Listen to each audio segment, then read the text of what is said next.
Coucou la piraterie, on s'attaque aujourd'hui à la review du chapitre 932 avec au programme la confirmation d'une de nos théories possibles sur Wano, le mystérieux Ushimitsu ou encore les inspirations qui ont servi à Oda pour créer le shogun. Restez jusqu'à la fin de la vidéo car je vous y ai glissé une annonce très importante pour les prochaines vidéos. Allez, on ne perd pas plus de temps, c'est parti pour la review du chapitre.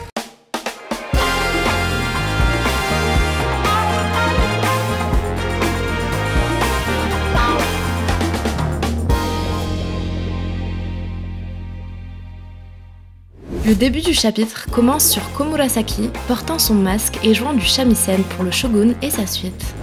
Tout de suite, cette scène vient confirmer une de nos théories concernant la timeline de l'arc Wano Kuni.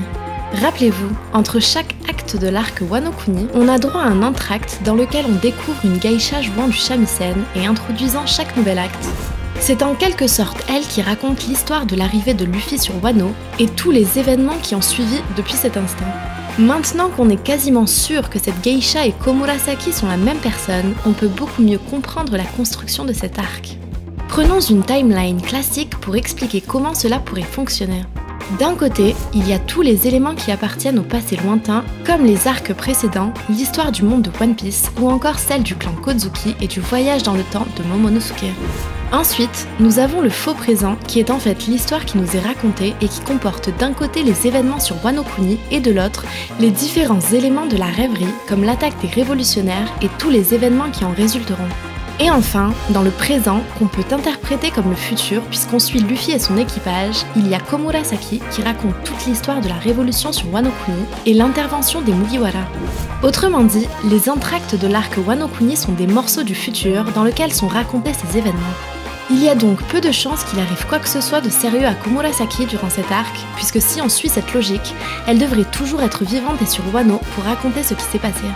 En d'autres termes, on aura certainement droit à d'autres morceaux de la rêverie avant la fin de l'arc, et ces arcs ne se suivront donc pas mais seront développés de façon parallèle, un peu comme un arc double. Je pense aussi qu'ils se concluront à peu près au même moment afin de laisser place à l'arc suivant. On peut même essayer de voir plus loin, et il ne faut pas prendre ce que je vais vous dire pour acquis, puisqu'il s'agit d'éléments purement hypothétiques en imaginant la dernière scène de l'arc Wano Kuni. Selon moi, il est possible, comme ce fut la tradition pendant un long moment, que cet arc se finisse sur une victoire des Mugiwara et sur une grande fête ou un grand banquet en l'honneur des sauveurs du pays. C'est justement durant ces festivités que Komurasaki pourrait être en train de raconter toute cette histoire sous forme de pièce de théâtre en l'honneur de Luffy et de ses Nakama. À la fin du dernier acte de Wano, lorsque le rideau tombera pour la dernière fois, les cases qui suivent pourraient donc nous montrer Luffy et ses compagnons en train d'applaudir la représentation peu avant leur départ de l'île pour de nouvelles aventures. Ce serait en tout cas une façon très originale de finir cet arc et surtout un découpage narratif inédit de la part d'Oda qui n'aurait pas besoin de développer une transition entre la victoire des Mugiwara et leur départ, mais pourrait directement passer de la scène finale de l'arc à la conclusion de ce dernier.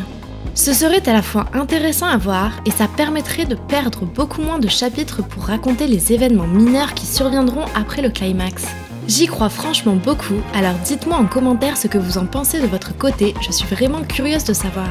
Mais il va falloir être patient, très patient, pour savoir si cette théorie se réalisera. On continue avec l'infiltration de Robin au sein du château et la suite de son face-à-face avec Fukurokuji et les Oniwaban. Sans surprise, la Robin que l'on voyait dans le chapitre précédent n'était autre qu'un clone ou une extension d'elle-même formée grâce à son fruit du démon. Cette scène nous donne l'impression d'être devant un chapitre de Naruto et ce n'est certainement pas la dernière référence que nous verrons sur Wano Kuni car comme vous le savez, Oda et Kishimoto sont extrêmement proches et vouent une admiration sans faille à leurs œuvres respectives. D'ailleurs, j'ai vu pas mal d'entre vous surpris par cette capacité de Robin, mais on a déjà vu cette aptitude, le Cuerpo Fleur, plusieurs arcs plus tôt lors de l'île des Hommes Poissons par exemple. Les Oniwaban n'hésitent donc pas à exécuter ce qu'ils pensent être Robin avant de se rendre compte de la supercherie. C'est là qu'on peut noter une de leurs premières faiblesses. Bien qu'ils aient l'air d'être les rois de la discrétion, aucun des Oniwaban ne semble à première vue doté du acquis de l'observation qui leur aurait permis d'une part de se rendre compte de la ruse mise en place par Robin et d'autre part de la retrouver plus facilement lorsqu'elle s'est échappée. Bien qu'ils soient impressionnants et furtifs, les Oniwaban sont donc loin d'être infaillibles et c'est confirmé une fois de plus par la présence de Nami et Shinobu qui sont cachés dans les combles du château. La sécurité du repère d'Orochi est donc loin d'être parfaite et c'est assez étonnant connaissant la paranoïa d'Orochi dont on reparlera un peu plus tard. Lors de la discussion entre Robin et Fukurokuji, le mystérieux Ushimitsu est une fois de plus abordé. L'un des Oniwaban indique qu'il vient d'être aperçu en ville, ce qui peut nous donner une idée sur l'heure à laquelle se déroule tout ce chapitre.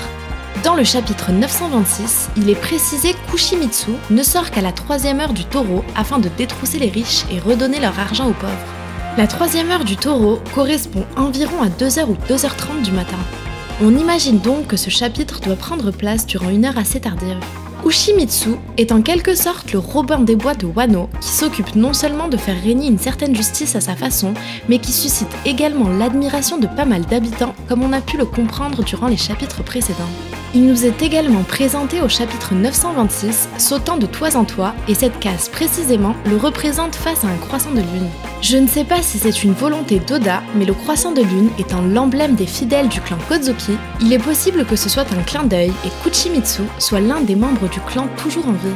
Côté histoire et mythologie, Ichimitsu est inspiré de Ishikawa Goemon, qui était lui aussi connu comme étant l'équivalent de Robin des Bois au Japon. Né sous le nom de Sanada Kuranoshin, il vit à l'âge de 15 ans son père se faire tuer par les hommes du shogun Ashikaga. Il jura de se venger et se mit à apprendre le ninjutsu, l'art des ninjas, dans cet unique but. Mais après une mésaventure avec son maître, il décide de prendre la fuite tout en lui dérobant une épée de grande valeur. C'est à ce moment-là qu'il change son nom et se fait appeler Ichikawa Goemon et commence à dérober les riches seigneurs afin d'aider les pauvres gens. Son histoire est d'ailleurs le sujet de plusieurs pièces de kabuki, le théâtre traditionnel japonais, qui dépeint ses aventures diverses et variées. On se rapproche donc un peu de la thématique de Wano Kuni, mais hélas pour lui, son histoire ne se finit pas d'une très belle façon.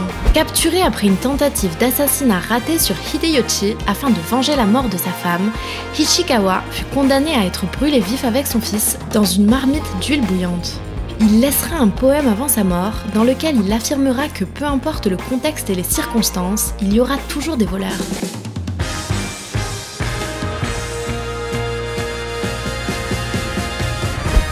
Passons maintenant à la scène finale du chapitre qui nous en apprend énormément sur Orochi.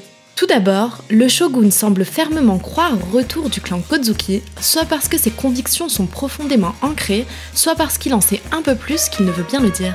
Quoi qu'il en soit, son personnage marque des points car sa prudence, qui est prise pour de la paranoïa par ses serviteurs, est plutôt une marque d'intelligence selon moi.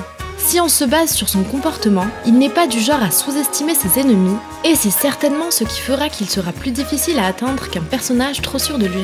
Mais cette crainte démontre aussi qu'Orochi ne règne pas sereinement sur Wano. D'une part, il est effrayé d'être la cible d'une vengeance du clan Kozuki, et d'autre part, ses serviteurs insistent beaucoup plus sur Kaido lorsqu'il s'agit de ne pas avoir peur.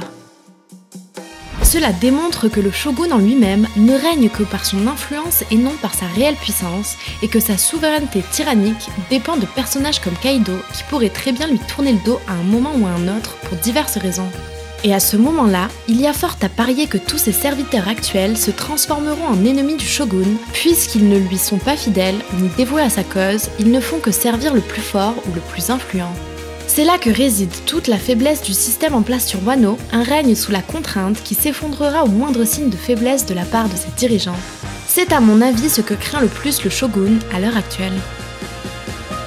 Et en parlant d'Orochi, sachez qu'il est inspiré de Yamata no Orochi, un serpent légendaire à 8 têtes de la mythologie japonaise.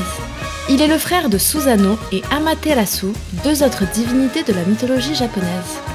Des divinités qu'on retrouve d'ailleurs dans Naruto, utilisées respectivement par Sasuke et Itachi. En ce qui concerne Yamato no Orochi, il a également servi d'inspiration pour le personnage d'Orochimaru qui se transforme littéralement en serpent à 8 têtes au cours de l'aventure. Dans la légende, ce dragon à 8 queues projette un souffle venimeux et vivait près de la rivière Hi à Izumo. Il avait pour coutume de se nourrir d'une fille par an et un sacrifice devait donc lui être fait régulièrement. C'est assez intéressant de voir le parallèle avec le shogun qui semblait constamment avoir besoin d'une Oiran à ses côtés. Yamato no Orochi périra de la main de son frère Susanoo qui usa de ruse en faisant boire du saké à ses 8 têtes. Affaibli par l'alcool, il ne put résister aux attaques de son frère et de son épée légendaire, Totsuka no Tsurugi. Susanoo trouva d'ailleurs une autre épée légendaire dans le corps de Yamato no Orochi, Lama no Murakumo no Tsurugi, qu'il offrit à sa sœur Amaterasu. Il est encore un peu tôt pour faire un parallèle entre Susanoo et Zoro et se dire qu'il vaincra Orochi et trouvera une épée légendaire, mais ça pourrait être assez sympa d'avoir un réel power-up au niveau des armes de Zoro d'ici la fin de l'arc. Et enfin, on peut noter un certain foreshadowing durant l'arc Amazon Lily, puisque Luffy se retrouve face à Thunder Sonia, la sœur de Po Hancock, qui est certes inspirée principalement de Médusa de la mythologie grecque, mais peut également faire penser lors de certaines attaques à Yamato no Orochi.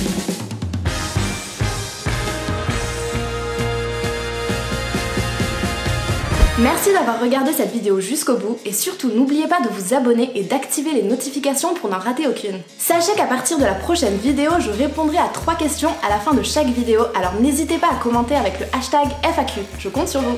Je vous donne rendez-vous sur Instagram et sur Twitter pour discuter d'ici là. Quant à moi, je vous donne rendez-vous très vite pour de nouvelles aventures et d'ici là, portez-vous bien. À bientôt sur Hello Channel.